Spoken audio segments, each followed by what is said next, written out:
हरे कृष्णा। कार्तिक मास महात्म्य कथा तृतीय अध्याय। सत्यभामा ने कहा, हे प्रभु, आप तो सभी काल में व्यापक है और सभी काल आपके आगे एक समान है। फिर यह कार्तिक मास ही सभी मासों में श्रेष्ठ क्यों है? आप सब तिथियों में एकादशी और सभी मासों में कार्तिक मास को ही अपना प्रिय क्यों कहते हैं? इसका कारण बताइए। भगवान श्री कृष्ण ने कहा, हे भामिनी, तुमने बहुत अच्छा प्रश्न किया है। मैं तुम्हें इसका उत्तर देता हूँ, ध्यानपूर्वक सुनो। इसी प्रकार एक बार महाराज बेन के पुत्र राजा पृथु ने प्रश्न के उत्तर में देव ऋषि नारद से प्रश्न किया था और जिसका उत्तर देते हुए नारद जी ने उसे कार्तिक मास की महिमा बताते हुए कहा, हे राजन, एक समय शंख नाम का एक राक्षस बहुत बलवान एवं अत्याचारी हो गया था। उसके अत्याचारों से तीनों लोक में त्राही त्राही मच गई। उस शंखासुर ने स्वर्ग में निवास करने वाले देवताओं पर विजय प्राप्त कर इंद्रादि देवताओं एवं लोकपालों के अधिकारों को छीन लिया। उससे भयभीत होकर समस्त देवता अपने परिवार के सदस्यों के साथ सुमेरु पर्वत की गुफाओं में बहुत दिनों तक छिपे रहे। तत्पश्चात वे निश्चित होकर सुमेरु पर्वत की गुफाओं में ही रहने लगे। उधर जब शंखासुर को इस बात का पता चला कि देवता आनंदपूर्वक सुमेरु पर्वत की गुफाओं में निवास कर रहे हैं, तो उसने सोचा कि ऐसी कोई दिव्य शक्ति अवश्य है जिसके प्रभाव से अधिकारहीन यह देवता अभी भी बलवान है।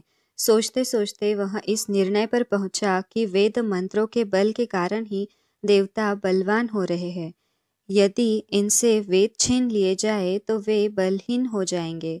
ऐसा विचार कर शंखासुर ब्रह्मा जी के सत्यलोक से शीघ्र ही वेदों को हर लाया। उसके द्वारा ले जाए जाते हुए वेद भय से उसके चंगुल से निकल भागे और जल में समा गए। शंखासुर ने वेद मंत्रों तथा बीज मंत्रों को ढूंढते हुए सागर में प्रवेश किया, परंतु न तो उसको वेद मंत्र मिले और न ही बीज मंत्र। जब शंखासुर सागर से निराश होकर वापस लौटा तो उस समय ब्रह्मा जी पूजा की सामग्री लेकर सभी देवताओं के साथ भगवान विष्णु की शरण में पहुँचे और भगवान को गहरी निद्रा से जगाने के लिए गाने बजाने लगे और धूप गंध आदि से बारंबार उनका पूजन करने लगे। धूप दीप नैवेद्य आदि अर्पित किए जाने पर भगवान की निद्रा टूटी और वह देवताओं सहित ब्रह्मा जी को अपना पूजन करते हुए देखकर बहुत प्रसन्न हुए तथा कहने लगे, मैं आप लोगों के इस कीर्तन एवं मंगलाचरण से बहुत प्रसन्न हूँ। आप अपना अभिष्ट वरदान मांगिए, मैं अवश्य प्रदान करूँगा। जो मनुष्य अश्विन शुक्ल की एकादशी से देव उत्थान एकादशी पर ब्रह्म मुहूर्त में उठकर मेरी पूजा करेंगे, उन्हें तुम्हारी ही भांति मेरे प्रसन्न होने के कारण सुख की प्राप्ति होगी।